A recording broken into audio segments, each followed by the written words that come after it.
معدودات صدق اللہ العظیم۔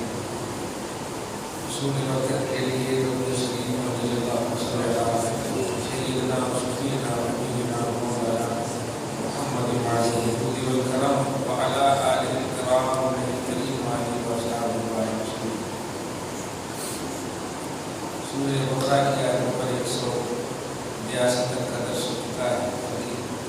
جتنی 183 گزشتہ درس میں اس بات کی طرف اشارہ کیا گیا کہ بندہ کوئی بھی عمل کرے اس عمل کا مقصد ہونا چاہیے تقویٰ کا حصول، تقویٰ حاصل کرنا یہ مقصد ہونا چاہیے۔ چاہے نماز پڑھے یا کرے یا زکوٰۃ دے، مقصد ہونا چاہیے تقویٰ حاصل۔ کچھ لوگ ایسے بھی ہیں جو اس طرح سے شکایت کرتے ہیں، حضرت گھر میں تو نماز پڑھتے ہیں، جب پورے آپشنس کلیئر ہیں پھر ہمارے گھر میں برکت کیوں نہیں ہے؟ تو اس کا اشارہ میں نے کیا تھا کبھی کبھی اللہ کو آپ کی دعا، آپ کا رونا، آپ کا گڑگڑانا اچھا لگتا ہے، کبھی کبھی کیا ہمیشہ اچھا لگتا ہے۔ تو آپ کی دعا کو قبول تو کرتا ہے لیکن اس کا رزلٹ ظاہر نہیں، نتیجہ ظاہر نہیں کرتا تاکہ آپ معاملہ بند نہ کر دیں۔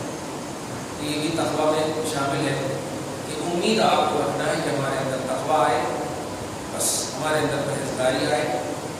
اگر آپ خالق کو بھی راضی کریں گے اور مخلوق کو بھی نہیں ستائیں گے تو سمجھیے تقویٰ آپ کے اندر ہے۔ غوث اعظم کا ایک لمحہ الحمدللہ جب آپ کی کتابوں سے، ان کے زمانے والوں کی کتابوں سے، محققین سے، مفسرین وغیرہ سے ان کی کتابوں کو دیکھیں گے تو ہمیشہ دین کی حمایت، دین کی مدد اور خلق خدا کی خدمت یہ غوث اعظم کی خاص سیرت تھی۔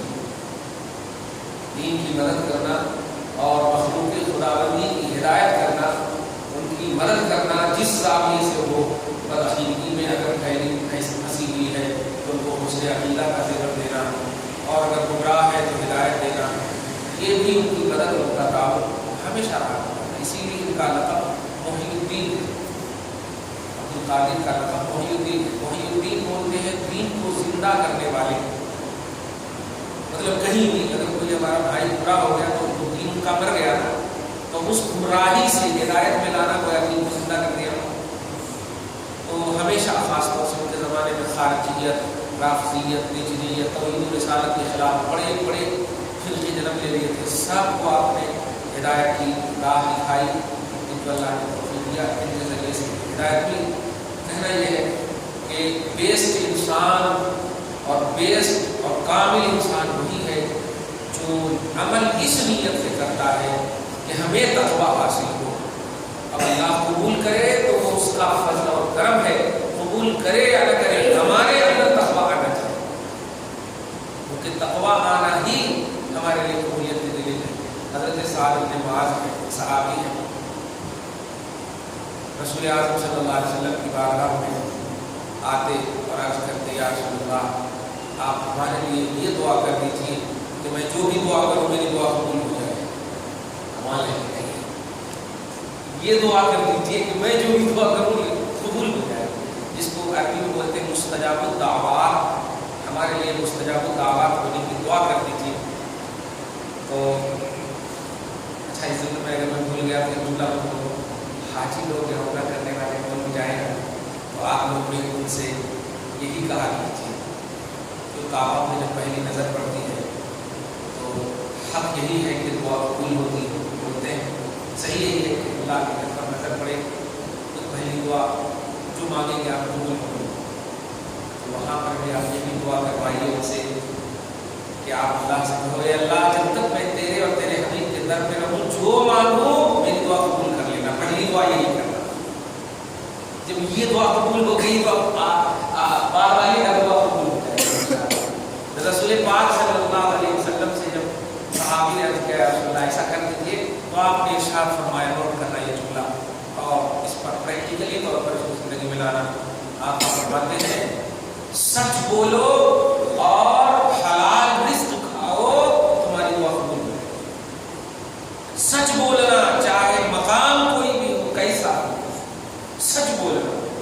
صدق مقال اور رزق حلال اس کو پابندی کے ساتھ کرو، تمہاری دعا قبول ہو جائے گی۔ جسم کے کسی بھی حصے کا خون اگر حرام رزق سے بنا ہے، حلال رزق نہیں ہے، تو وہ دعا قبول ہی نہیں ہوتی۔ دعا کی قبولیت کی سب سے بڑی رکاوٹ جھوٹ بولنا ہے اور حرام رزق کھانا ہے۔ اللہ پاک آپ کو ہم سب کو محفوظ معمول فرمائے۔ آیت سنیے، یا ایھا الذین آمنوا کتب علیکم، اے ایمان والو تم پر روزے فرض کیے گئے تھے جیسا کہ اگلوں پر فرض کیے گئے تھے، تم سے پہلوں پر فرض کیے گئے تھے، اس امید پر کہ تمہارے اندر تقویٰ ایام معدودات گنتی کے دنوں تک، یعنی 29 کا چاند ہے تو 29 دن تک رکھنا، 30 کا چاند ہے تو 30 دن تک رکھنا۔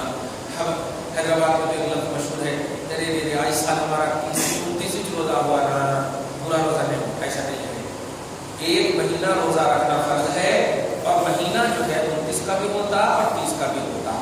اسلامی کیلنڈر مخصوص ہے 29 اور 30 میں، نہ 31 ہے اور نہ 28 ہے۔ اسلامی کیلنڈر دو میں مخصوص ہے، اس کو ہمیشہ دھیان رکھیے گا۔ گھر میں خاص طور سے یہ بات لوگ نفل نماز قبول ہو جائے اور فرض قبول نہ ہو، ہم خدا کی قسم اسی نفل کے صدقے میں جنت جائیں۔ تو قبولیت کا معاملہ رب پر چھوڑیے، آپ اپنے اندر دیکھیے کہ ہمارے اندر تقویٰ آنا، پرہیزگاری آنا، یہ نہیں کرے وہ نہیں کرے، جو کر لیے ہیں آپ اس سے آپ اپنے اندر تقویٰ لائیں۔ ایام معدودات گنتی کے دن تک ہیں روزے، فمن کان منکم مریضا، تو جو تم میں سے مریض ہوگا، بیمار ہوگا، بیمار اس کو کہتے ہیں شریعت کی زبان میں، ایک تو ہے ایک ہے امیڈیٹلی فوراً بیمار پڑ جانا، اور ایک ہے بہت دن سے بیمار ہے۔ تو فوراً جو بیمار پڑے ہیں اس کے لیے حکم یہ ہے کہ اگر اس کی صحت، اس کی بیماری ختم ہونے کے چانس ہیں تو پھر وہ قضا کریں گے، اور جو ریگولر بیمار ہیں اور آئندہ ان کی بیماری کی کوئی چانسز نہیں ہے کہ صحت صحیح ہوں گے، تو اس کے لیے حکم کیا ہے کہ ہر روزے کے بدلے میں ایک مسکین کو 2 وقت کا کھانا کھلائیں گے پیٹ بھر کر کے، جس کو بولتے ہیں کفارہ اور فدیہ، جس کے صحت آنے کے چانسز نہیں ہیں، بالکل اب بس انتظار کر رہے ہیں۔ تو اسی کے بارے میں فرما رہا ہے اللہ، تم میں سے جو کوئی مریض ہو، مریض کا مطلب دھیان میں رکھیے گا، اس میں مریض کا مطلب یہ نہیں ہے ڈاکٹر ٹیسٹ کرنے بولے، نہیں، ڈاکٹر نہیں بولے، قرآن کہہ رہا ہے کیسا مریض ہونا ایسا مریض ہونا، اور اعلیٰ سفر یا سفر میں، اور سفر میں بھی اس وقت کے حساب سے فرمایا جا رہا ہے، کیونکہ اس وقت جو ہے اونٹوں کا سفر ہوتا تھا، پیدل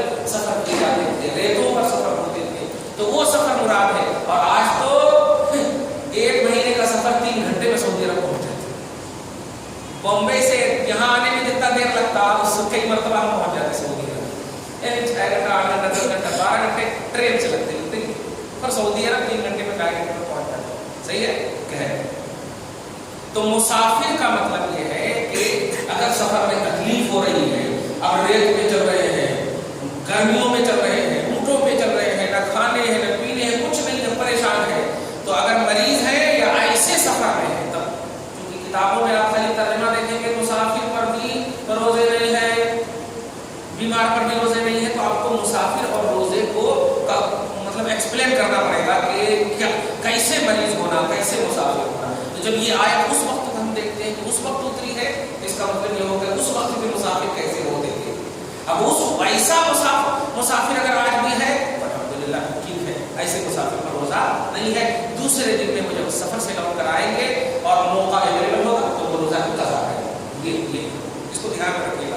ارے میں تو مسافر ہونا، اچھا بریانی کھاتے جا رہے ہیں، میں مسافر آج حج کرنے کے لیے، اب رائچور سے لوگ حیدرآباد آتے، اب 3 دن 4 دن تک کیا مست ان کی ضیافت اور مہمان نوازی ہوتی، حضرات 90 کلومیٹر ہے، 200 کلومیٹر ہے نا، اب آپ لوگ بولتے ہیں مسافر، ہاں بابا مسافر ہے، تو کیا ہمارے پاس تو روزہ نہیں، پورا نہیں جانا چاہیے، روزہ نہیں، اللہ والے اتنا سکون ہے، اتنا آرام ہے، ایئر کنڈیشن میں بیٹھے ہو اور کہہ رہے ہو کہ ہم مسافر ہیں۔ نہیں، مسافر سے مراد وہ مسافر جو تکلیف اور مشقت جھیلنے والا، تو شریعت کا احسان ہے کہ تمہارے اوپر نماز کو 4 رکعت کی نماز کو 2 رکعت کر دیا، یہ احسان ہے، لیکن دھیان رکھنا کہ مسافر سے مراد مشقت والے تکلیف والے مسافر. فعدۃ من ایام اخر تو دوسرے دنوں میں وہ قضا کریں گے. ایسے مسافر ہیں.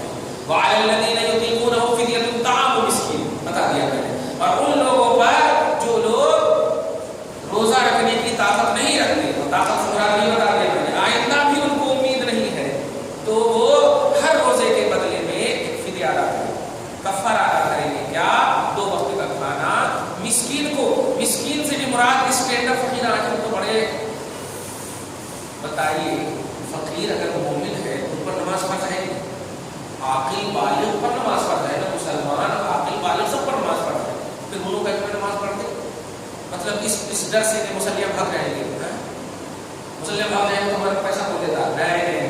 انہوں میں نماز پڑھنا, بے نمازی مسکین فقیر کو نہیں دینا, خاص طور سے صحت مند جو ہو, ینگ ہو, ان کو تو دینا ہی نہیں. یہ آپ اپنے صدقے کو باطل کر رہے ہیں, ان کو جری کر رہے ہیں, بے عملی پر جری کر رہے ہیں. کیا ان کا مانگنا ہی صرف سنت ہے؟ نہیں نہیں نہیں نہیں نہیں, نماز پڑھنا بھی سنت ہے. نماز میں تو کوئی پریشانی نہیں, آپ کو وضو کرنا, نماز پڑھنا ٹھیک ہے, سنت کو تم موقوف کر سکتے ہو, سنت بعد میں پڑھنا, لیکن فرض نماز کو نہیں پڑھتے. تو آپ ایسے مسکین کو تلاشیے جو سنی صحیح العقیدہ ہو, غریب ہو, نمازی ہو, تب جا کر کے آپ کو دیجیے. بلا وجہ آپ نہیں دے سکتے, سمجھ رہے ہیں آپ, اس کو تلاشیے, ورنہ آپ کا روزہ جو ہے آپ کو اوپر رہے گا اور آپ کے اوپر آپ کا کفارہ ادا نہیں ہوگا.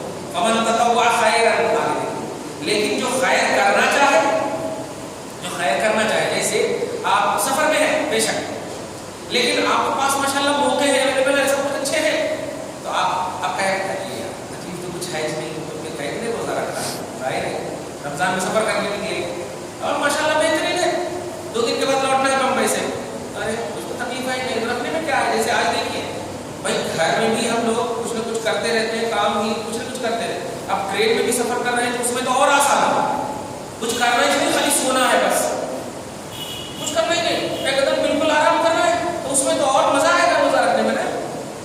تو آج کل کے حساب سے اگر دیکھیں تو اور سفر میں آسانی ہو گئی ہے, صحیح اگر دیکھیں تو اللہ فرماتا فمن تطوع خیرا, جو کرنا چاہے بھلائی, یعنی روزہ رکھنا چاہے باوجود کہ وہ مسافر ہو لیکن سفر میں تکلیف نہیں, فهو خیر له, تو ان کے لیے بہتر ہے. وان تصوموا خیر لکم, روزہ رکھنا تمہارے لیے بہتر ہے, ان کنتم تعلمون, اگر تم جانو. کیوں؟ پھر 11 مہینے کے بعد آئے گا, پھر 11 مہینے کے بعد آئے گا, پتہ نہیں تم کو موقع ملے گا یا نہیں. صحابہ تو اس طرح دعا کرواتے ہیں, یا رسول اللہ کاش 6 مہینہ تک روزہ رہتا تو کتنا اچھا کھانا. تو جانتے تھے جتنا ہم لوگ بھوکے رہیں گے مصطفیٰ کی طرف سے عطائیں اور نوازشات اتنے ہی ملتی. تو اللہ پاک آپ کو ہم سب کو صحیح فکر کے ساتھ جینا نصیب فرمائے. آیت نمبر 184 تک کا درس ہو چکا ہے, یعنی روزہ رکھنا بہتر ہے. آج کی تاریخ میں تو اور بھی, سمجھ گیا. آگے دیکھیں, شہر رمضان الذی انزل فیہ القرآن, رمضان کا مہینہ جس کے اندر قرآن نازل کیا گیا. قرآن نازل نہیں ہوا ہے, یاد رکھیں, قرآن نازل کیا گیا. ہونا اور ہے اور کرنا اور ہے. جیسے کوئی پتھر گر جائے تو اب کوئی کیس نہیں بنے گا, لیکن کوئی پتھر پھینک دے تو کیس بنے گا, صحیح ہے. تو قرآن رمضان کا وہ مہینہ جس میں قرآن نازل کیا گیا ہے, ظاہر ہے نازل جب کوئی چیز کی گئی ہے تو نازل کرنے والا بھی ہونا, اور جس کے اوپر نازل کیا ہے وہ بھی ہونا. کہاں نازل ہوا وہ بھی ہونا.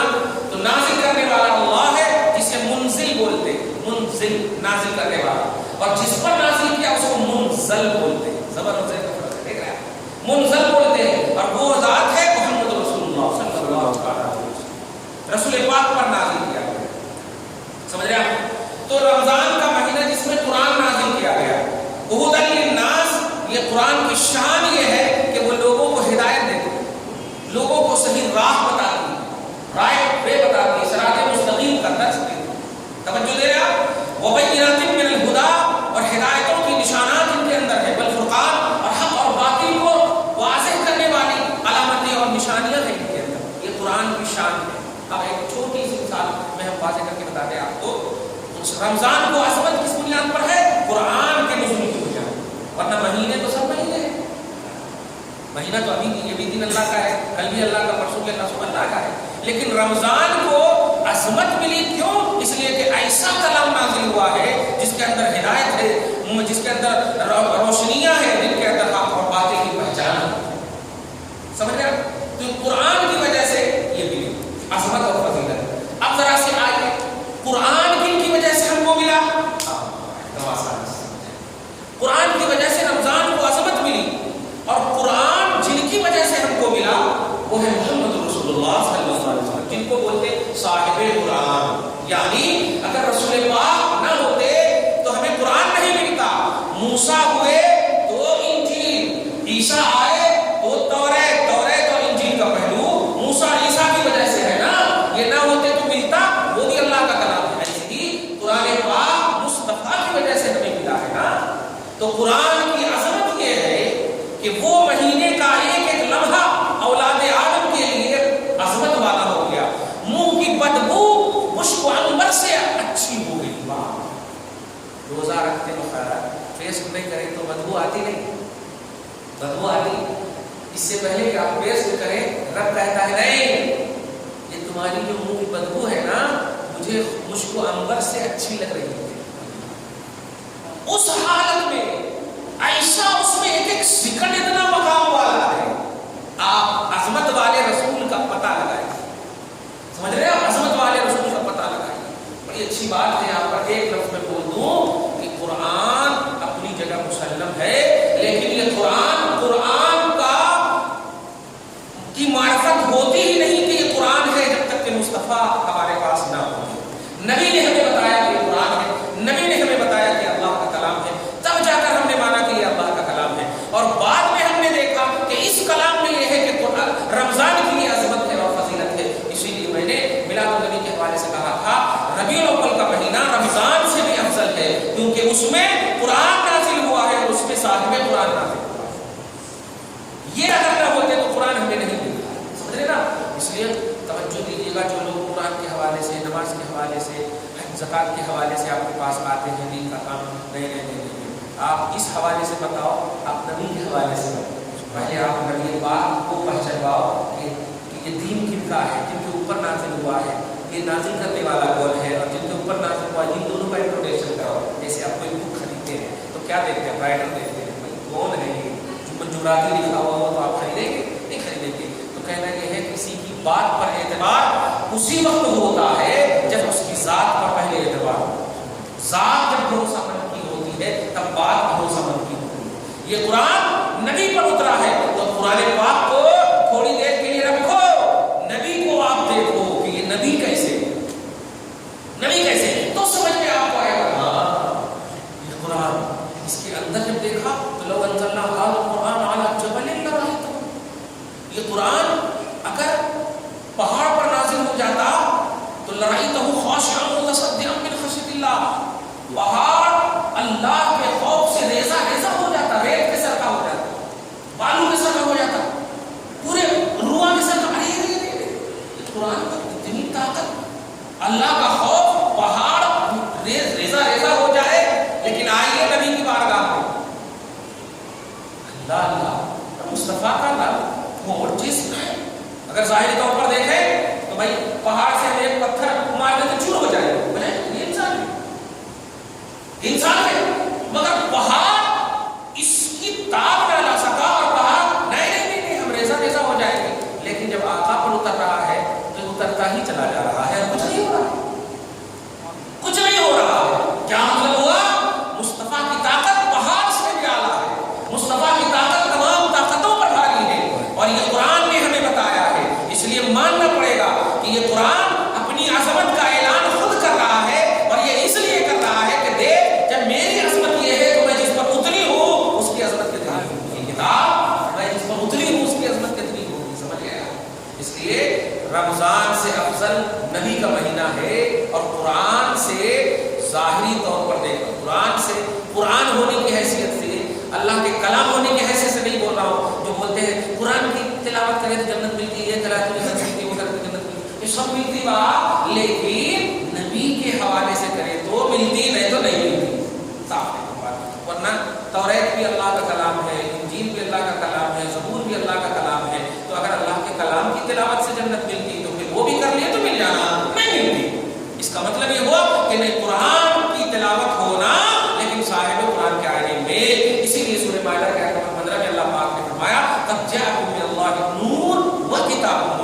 تمہارے پاس پہلے نور ہے پھر کتاب ہے، تو کتاب کی تلاوت نور محمدی میں ہوگی تب جا کر کے آپ کو فائدہ ملے گا، یہدی بہ اللہ، اس کے ذریعے سے آپ کو اللہ ہدایت دے گا۔ اللہ پاک آپ ہم سب کو اسی پر قائم رکھے۔ آگے دیکھیے، فمن شہد منکم الشہر، تو جو تم میں سے مہینہ پالے، اس میں سے میں ایک اہم مسئلہ آج آپ کو بتانے جا رہا ہوں۔ وہ مسئلہ یہ ہے، ہر سال پوچھتے اور ہمیشہ پوچھتے رہے کیسے کر رہا ہے، غصہ بھی آتا ہے، خوشی بھی کبھی کبھی ہوتی ہے، چلو غصہ یہ آتا ہے اتنا ایزی ہونے کے بعد بھی لوگ پوچھ رہے ہیں، اور خوشی اس لیے ہوتی ہے کہ چلو علماء سے تو پوچھے الحمدللہ، اس لیے چلے ملے والوں سے نہیں پوچھے۔ ہاں، تو مسئلہ یہ ہے کہ کسی بھی غیر اہل سنت والجماعت، نوٹ کیجیے، کسی بھی غیر اہل سنت والجماعت امام کے پیچھے کسی بھی زاویے سے آپ کی نماز نہیں ہوگی، کسی بھی زاویے سے۔ اور یہ مسئلہ اس لیے میں بول رہا ہوں کہ کچھ لوگ بولتے ہیں میں کالج میں پڑھتا ہوں، اسکول میں پڑھتا ہوں، آس پاس میں کوئی مسجد نہیں ہے، کیسے کیا کرنا ایسے نہیں ہے۔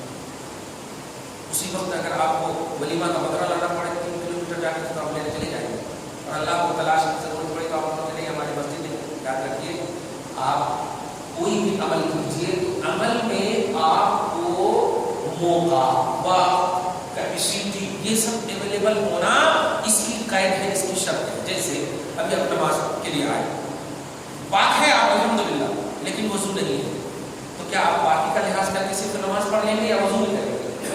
وضو کریں گے۔ کیوں وضو کریں گے؟ اس لیے کہ نماز کی شرط وضو ہے، نماز کی کنجی وضو ہے۔ پاک تھے ہم، لیکن پاک ایمان کی شرط ہے، ایمان کے لیے پاک کی شرط ہے۔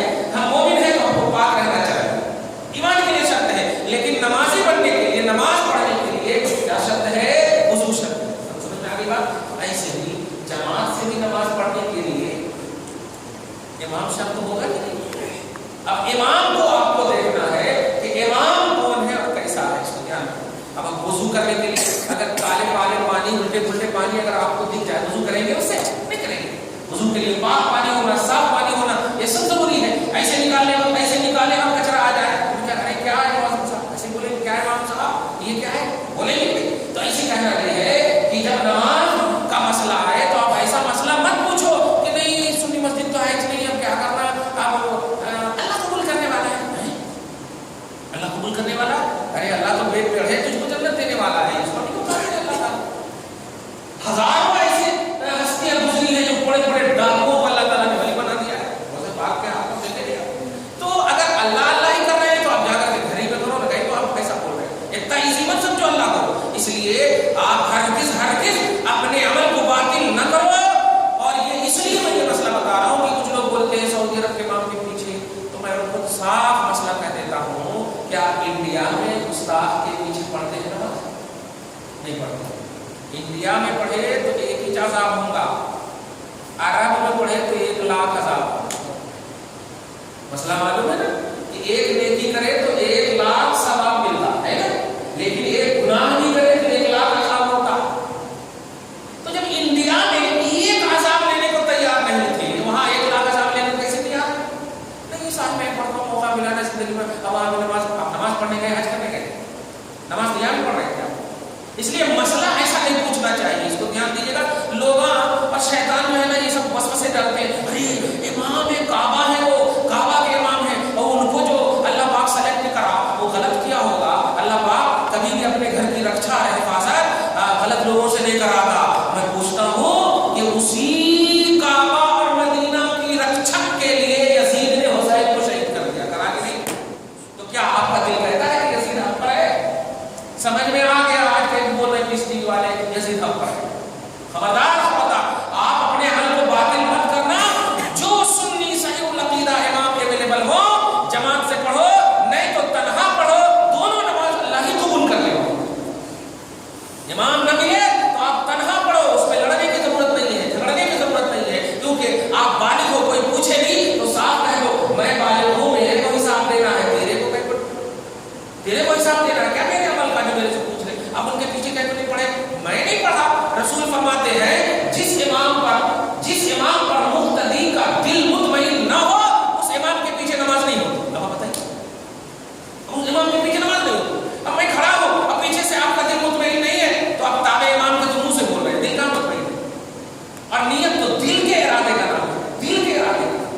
لیے کہیں بھی آپ کہیں بھی جائیے سب سے پہلے آپ اپنی نماز جو افضل عبادات ہے اس کو باطل مت کیجیے.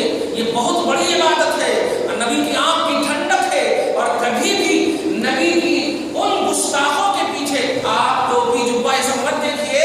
آپ یہ دیکھیے کہ نبی والا ہے یا نہیں. اگر وہ والا ہے, غریب امام ہے تو ان کے تابع ہو جائیے, حبشی امام ہے تو ان کے تابع ہو جائیے, مالدار قاسمیہ ہے تو ان کے پیچھے ہم نماز نہیں پڑھیں گے.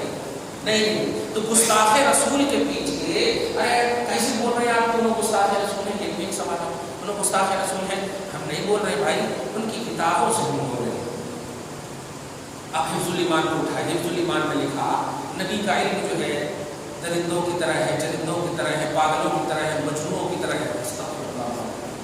حفظ الایمان میں مولانا شفیع خان تبلیغی جماعت کا فاؤنڈر, رشید احمد دمنی یہ دیوبندی کا فاؤنڈر, اس نے کہا کوا حلال ہے. بتائیے 5 جانور ایسے ہیں, بخاری شریف کہتے ہیں خمس من الفواسق, 5 جانور ایسے ہیں جس کو حرم شریف میں بھی مارنے کا آرڈر ہے, جبکہ حرم شریف میں ایک کیلی تک اٹھانے کا آرڈر نہیں ہے, لیکن 5 جانور ایسے ہیں جن کو حرم میں بھی مارا جائے گا, اور ان 5 میں سے ایک کوا بھی ہے. اب بتائیے جس کوا کو حرم میں مارنے کا آرڈر ہے وہ رشید احمد گنگوہی دیوبندی کے پاس جا کر کے وہ ثواب مل جا رہا ہے. آپ بالی دارالعلوم دیوبند فاؤنڈر آف دارالعلوم دیوبند کو دیکھیے, قاسم نانوتوی نبی پاک کے آخری نبی ہونے کے بارے میں بولتے ہیں کہ اگر آخری نبی ہے تو ان کے بعد بھی اگر کوئی نبی آ جائے تو نبی کے آخری ہونے میں کوئی افیکٹ نہیں پڑے گا. عجیب بات ہے, کیوں نبی آخری ہے تو آخری کے بعد بھی آنے کا مطلب آخری کہاں ہوئے گا؟ آخری تو وہی ہوگا جو ان کے بعد آئے گا. یہ بھی آخری نبی کا انکار ہے. تو غرض ہے کہ ہم ان کے جو فاؤنڈر ہیں ان کو دیکھتے ہوئے ہم بولتے ہیں کہ آپ قاسمی لکھ رہے ہو, آپ دیوبندی لکھ رہے ہو, آپ تبلیغی لکھ رہے ہو. اس کا مطلب یہ ہوا کہ آپ ان کو فالو کر رہے ہیں. جیسے ہم بریلوی لکھتے, ہم اشرفی لکھتے, ہم رضوی لکھتے, اس کا مطلب یہ کہ ہم ان کی طرف منسوب ہیں, ہمارا مرکز وہ ہے, تو ہم ان کی بنیاد پر آپ کو, اور اگر آپ نہیں ہیں تو آپ ایکسپلین کر دیں, آپ واضح کر دیجیے ہمارے سامنے کہ نہیں ہم ان تمام باتوں کو نہیں مانتے. الحمدللہ ہم سیدھے سے لگاتے, پھر آپ قاسمی لکھنا بند کر دیجیے, آپ قاسمی لکھنا بند کر دیجیے, مکی لکھے, مدنی لکھے, عبد القادر کی طرف نسبت کرتے ہو قادری لکھے. اب وہ سب جو لکھ رہے ہیں ان کے مدرسوں میں جو پڑھ کر کے آ رہے ہیں.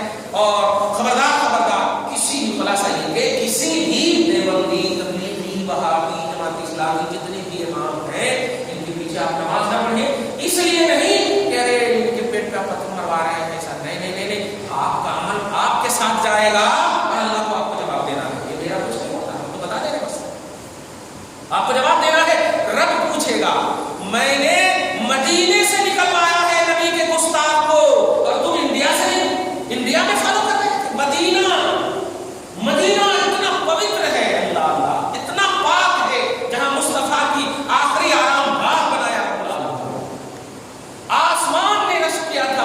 فاضل بریلوی کہتے ہیں خم ہو گئی پشت فلک اس تانے زمین پر, سن ہم میں مدینہ ہے رتبہ ہے ہمارا. خم ہو گئی, یہ آسمان پہلے ایسے تھا,